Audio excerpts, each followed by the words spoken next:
अस्सलाम वालेकुम व्यूअर्स, मैं हूं आपका होस्ट अब्दुर्रहमान। जो आज डिस्कस करेंगे पाकिस्तान में बनने वाले वो 10 बड़े मोबाइल फोन ब्रांड्स जिसकी वजह से हमारी इंपोर्ट्स 94% तक कम हो गई हैं। तकरीबन $1.5 बिलियन की हमें बचत हो रही है सालाना। इसके साथ साथ 50,000 से ज्यादा नौकरियां भी पैदा हो चुकी हैं। पिछले माली साल में पाकिस्तान भर में मजमूई तौर पर 3 करोड़ मोबाइल फोन फरोख्त हुए। इनमें से 94% पाकिस्तान में असेंबल किए गए। तादाद के हिसाब से ये 2,82,00,000 मोबाइल फोन बनते हैं, जबकि सिर्फ 17,30,000 मोबाइल फोन्स जो 6% बनते हैं हम लोगों ने बने बनाए इंपोर्ट किए हैं। तो जो मोबाइल फोन हम लोगों ने मुख्तलिफ पार्ट्स की सूरत में इंपोर्ट करके असेंबल किए, उसकी वजह से पाकिस्तान में 50,000 से ज्यादा नौकरियां पैदा हुई हैं। 50,000 से ज्यादा टेक्नीशियंस, इंजीनियर्स, वर्कर्स ने उन आने वाले छोटे छोटे स्पेयर पार्ट्स को जोड़कर मोबाइल फोन की शक्ल दी है। अगर बात करें जुलाई 2025 की, तो सिर्फ इस एक महीने के अंदर पिछले साल जुलाई की निस्बत पाकिस्तान में मोबाइल फोन बनाने की तादाद 123% बढ़ी है।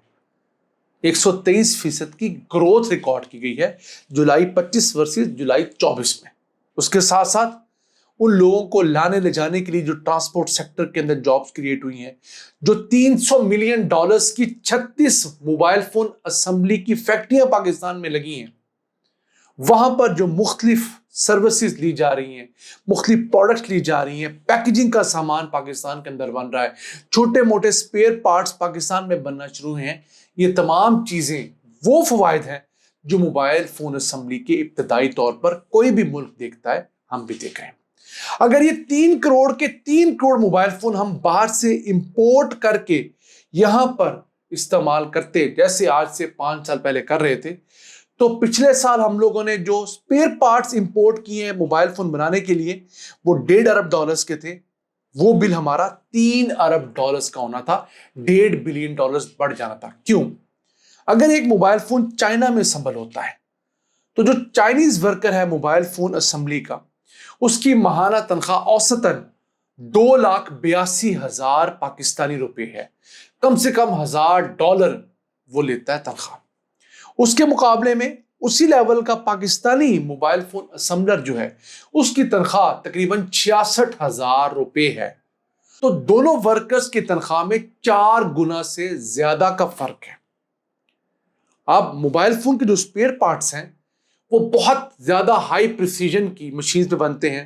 मिसाल के तौर पर अगर एलईडीज हैं, उसकी बैटरीज हैं, उसका आईसीयू है, उसकी मेमोरी है, ये बहुत महंगी और बहुत state of the art machines पे बनते हैं।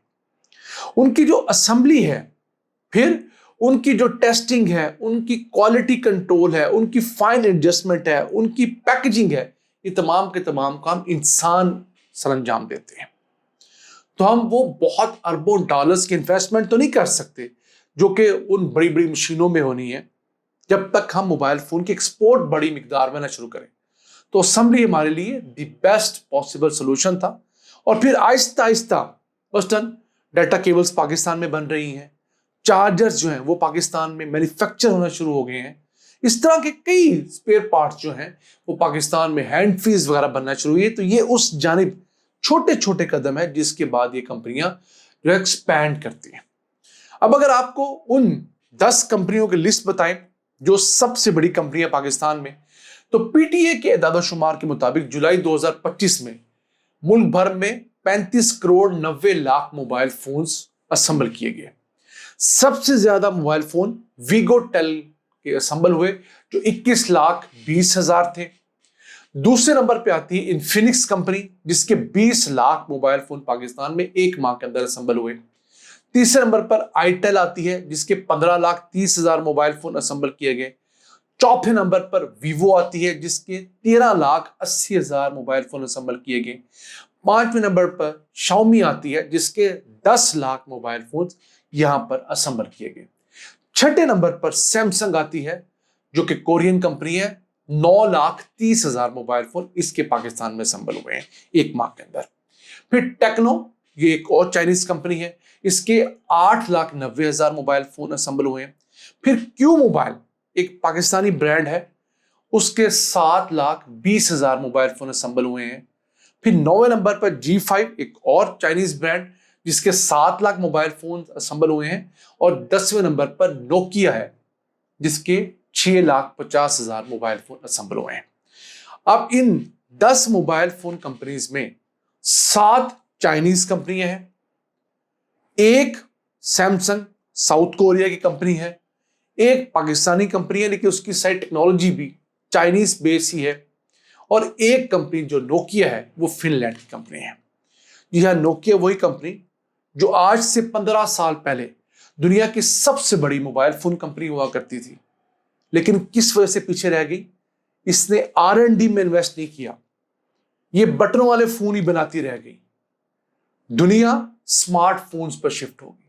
پھر جب سمارٹ فونز پر شفٹ ہونا تھا تو انہوں نے غلطی کیا کی، بجائے یہ اینڈرائڈ کے پلیٹ فارم پہ شفٹ ہوتے، یہ ونڈوز کے پلیٹ فارم پہ شفٹ ہو گئے۔ ونڈوز کا پلیٹ فارم اس طرح میچور نہیں تھا جس طرح اینڈرائڈ کا پلیٹ فارم موبائل فون کے لیے میچور تھا۔ تو دوسری بڑی حماقت نوکیا نے یہ کی۔ یہی وجہ ہے کہ آج پاکستان میں نوکیا 10ویں بڑی کمپنی ہے۔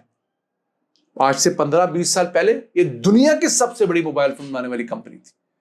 آج اس کمپنی کے حالات یہ ہیں کہ بٹنوں والے موبائل فون بنانے میں ہی صف اول میں ہے۔ آپ تو جانتے ہی ہیں، اگر 10 لوگوں کو آپ رینڈملی سلیکٹ کر لیں تو ان میں سے مشکل 1 یا 2 کے پاس بٹنوں والا فون ہوگا، اور جن کے پاس بٹنوں والا فون ہوگا ان کی میجورٹی جو ہے وہ غریب لوگوں کی ہوگی جو افورڈ نہیں کرتے ہوں گے۔ تو آج تو آپ کی مارکیٹ چھوٹی ہوگی، اور اس مارکیٹ میں بھی آپ نے صرف اس سیگمنٹ کو ٹارگٹ کیا جس کے پاس سب سے کم پیسے ہیں۔ تو اس طرح آپ کس طرح اسکیل اپ کر سکتے ہیں؟ اسی طرح یہ کہ آپ فوڈ کے بزنس میں تو آئیں اور آپ سوچیں یار کہ میں ایک چھوٹا سا چھپرا ڈال کر ایک ڈھابا بنا لوں گا، اس کے مقابلے میں ایک ریسٹورنٹ اونر جو اسٹریٹجی لے کے چلتا ہے، دونوں کا بہت بڑا فرق ہوتا ہے، دونوں کے کسٹمرز کا بڑا فرق ہوتا ہے۔ جتنی سیلز ایک ڈھابے نے پورے دن میں کرنی ہے، اتنا بل ایک ریسٹورنٹ ایک کسٹمر سے، ایک فیملی سے لے لیتا ہے۔ تو نوکیا نے خود کو لانے کی کوشش کی اسمارٹ فونز میں، لیکن اس طرح کامیاب نہیں ہو سکا کیونکہ مارکیٹ سیمسنگ نے، چائنیز فونوں نے، آئی فونوں نے قابو کر لی تھی۔